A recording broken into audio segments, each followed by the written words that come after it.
All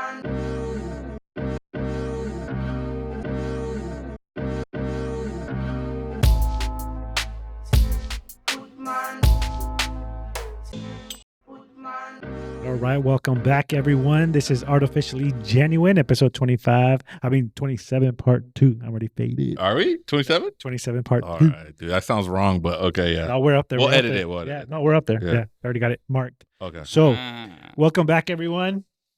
I kind of want to chit chat about cryptocurrency. A crypto again? Fuck, dude. Are you like invested in it or something? I love me some cryptos, bro. I've been in it for a long time, 4 years. Have you invested? Are you aware of it? Do you know what it is? No, but I'm going to learn tonight. Yeah, yeah. All right. Just keep in mind, this is not financial advice. This is entertainment purposes only. But this week alone, Bitcoin was near its all-time high. All-time high is 69,000, so it hit like 64. What happens is there's a set supply that Bitcoin was created for, and it started right after the 2008 recession because it gives an advantage for us, the retail versus like commercial big baller status, to jump into something that's scarce, and that way you can't just like make out of thin air like the fiat, like the dollar, the yen, whatever the case is. But right now, Bitcoin's pumping so good that the way it works is whatever Bitcoin does, the rest will follow. So if it's not Bitcoin, it's an alternative coin. It's an altcoin, a meme coin, because it's making fun of Bitcoin, but it's really not. These meme coins, I'll give you examples. Dogecoin, Shiba Inu. They're communities like us, the regular retail people that will invest, because if you put in $100, you get 1 million coins of that one specific crypto versus a Bitcoin today sits at 64. Who's going to be able to afford one Bitcoin? Nobody. But if you're able to jump into a lower market cap of a meme coin, you actually have the potential to get some profits out of it. So is it the same thing as like how Bitcoin came out and you're like, you could buy a piece of it for like whatever, and then it gave you an amount? It's the same conversation, but it's just on a smaller scale, or? Yes, smaller scale. So you get more of the coin, almost like if you're buying a stock, you're getting a share. You're getting a full share versus a fraction of a Bitcoin. So you actually get multiple shares because there's coins instead of a share. That's all it is. Now, me personally, I like to invest in Shiba Inu. And today, as a matter of fact, after 4 years of investing, I'm finally back in profit. Dude. The entire 4 years, I was like, I hope I'm doing this right. I hope I'm doing this right. And today, I want to pop some champagne. How do you feel though, bro? Like, you know? Natural high. I can't bring it down. I'm just super excited because, like I said, everybody that I talk to is not aware of it. They don't want to talk about it. They have no idea. They think it's just going to go straight to zero. But if you do your homework, just like anything else, you understand how certain things work. But to put it in perspective, the government keeps printing money.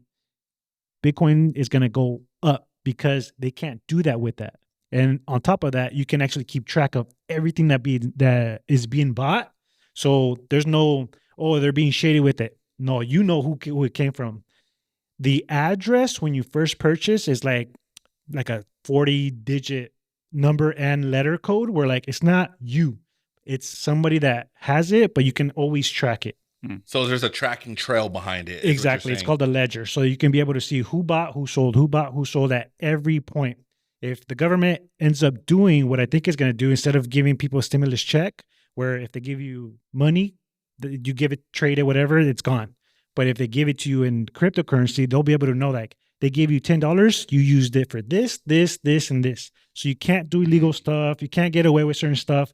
But if you're in it for what it does, you can make profit. You can actually invest early and then just watch other people kind of jump into it. But recently, this year, 2024, you have big companies like BlackRock, Grayscale, these big companies that hold trillions of dollars now investing in it. So for me that have been in it for 4 years and they just started this year, I'm getting all their money. So all their profits. And as of today, I'm on the green.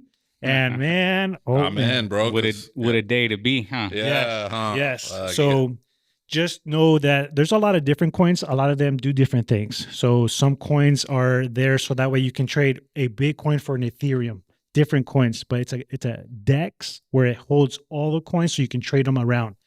Other ones are creating metaverses. So you can buy certain things in the metaverse. You can buy land. You can buy an avatar, clothing, shoes, and create a whole new world within a world.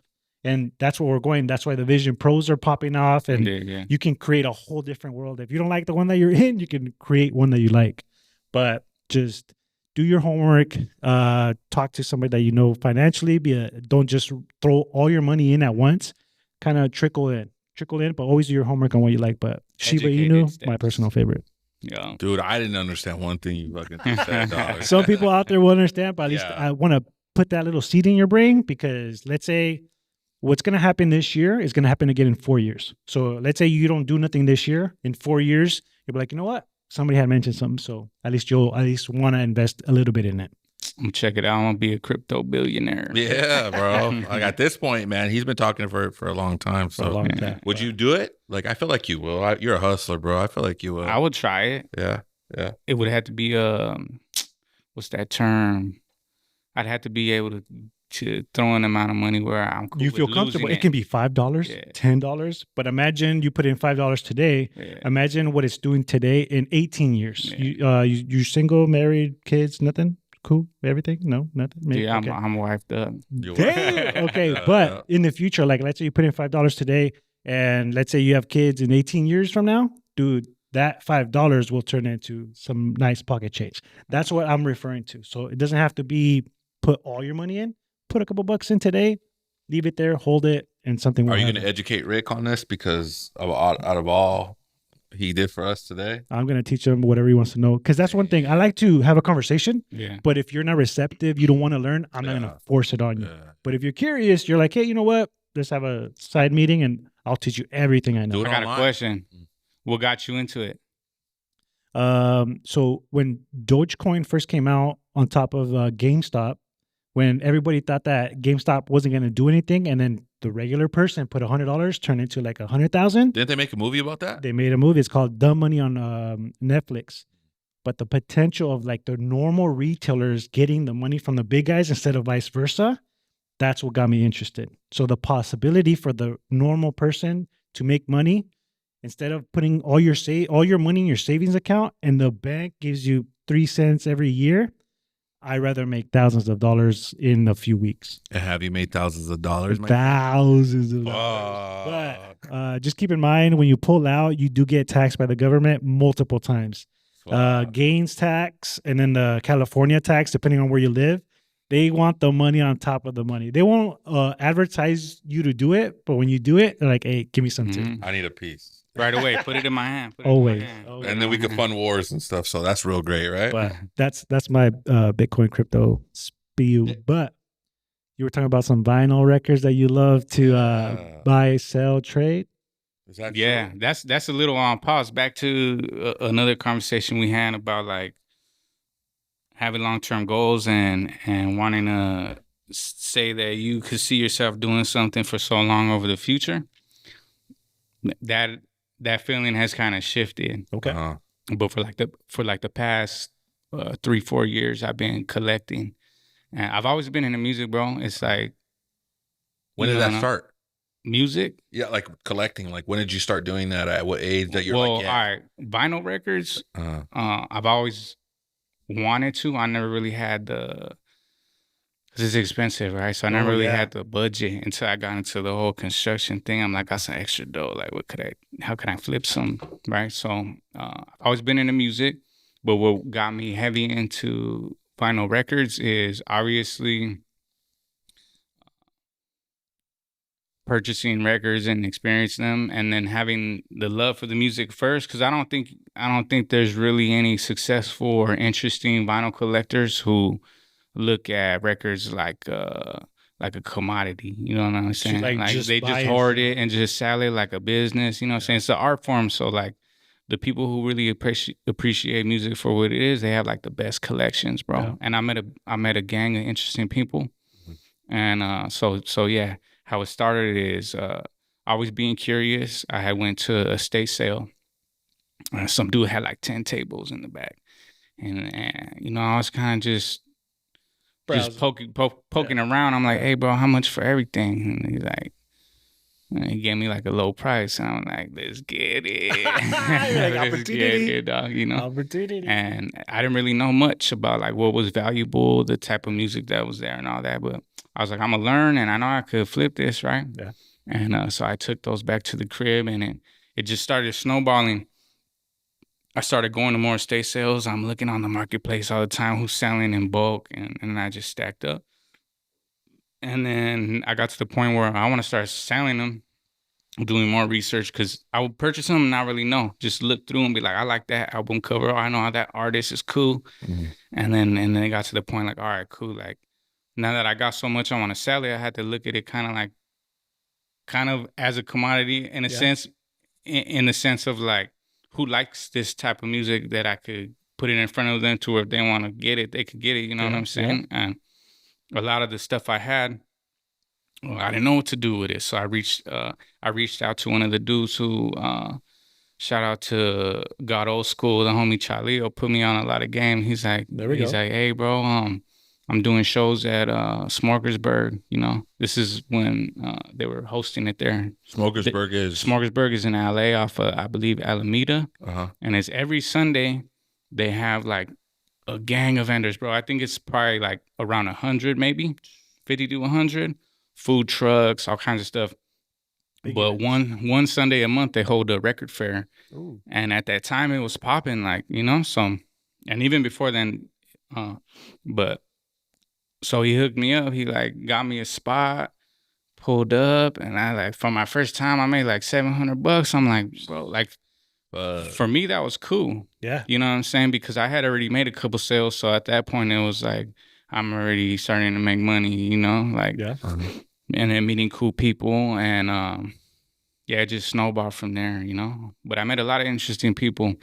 I've had people fly out from the Midwest. Like when I sold the last part of my collection last year, some dude pulled up, DJ, part of the Rocksteady crew, and you know, it was kind of cool how it happened, because the flight was already booked, and we tried to arrange for like a U-Haul, and homie looked for the U-Haul prices from there to California, not realizing that it's gonna be different to go back, right? So boom, booked the ticket, all that, and then calls me. He's like, hey, I gotta cancel. Like it's like 3 times expensive for the U-Haul to go back. And I'm like, look, bro, you already got your ticket. Just come out this way, get a room.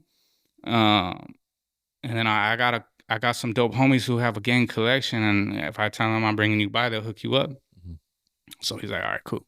So then he came down, and it was tight because I like being around the type of people who are always like getting down game and like telling cool stories and stuff, you know what I'm saying? And he went on tour with a bunch of type people, and like he's talented and stuff. Even had like a residency in Las Vegas and all that, you know. As a DJ? As a DJ. Oh, Solid shit. dude, right? Yeah. And so he came down. I was like, hey, I'll take care of you. Just pull up. We'll figure out a spot for you to stay. Long story short, bro, he pulled up. He seemed solid. I was like, hey, bro, just don't worry about a room if you need a spot to stay. We stayed at my parents' crib, bro. Hey, You know fuck what I'm stranger, saying? but fuck it. No, he just seemed like, you know. They're genuine people. Bro. Yeah, if you're self-aware, you could kind of be realistic with who you could trust, and you know what I'm saying. If you get like a sensation that I shouldn't do this, don't do it. You know what I'm saying. But there's some people that you know that qualify. You know. Yeah. And he seemed like a cool dude, not just because he's like famous or no shit. Yeah. And so next morning we drove out to my homie's spot, and then we drove out to my homie's spot when he pulled up, and then the next day we had drove out to meet my homie in LA. And well, we'll get to that right there. Yeah. Part 2 real quick, Part but thank 2. you for tuning in. Artificially Genuine. We'll be right It's back. just getting scary.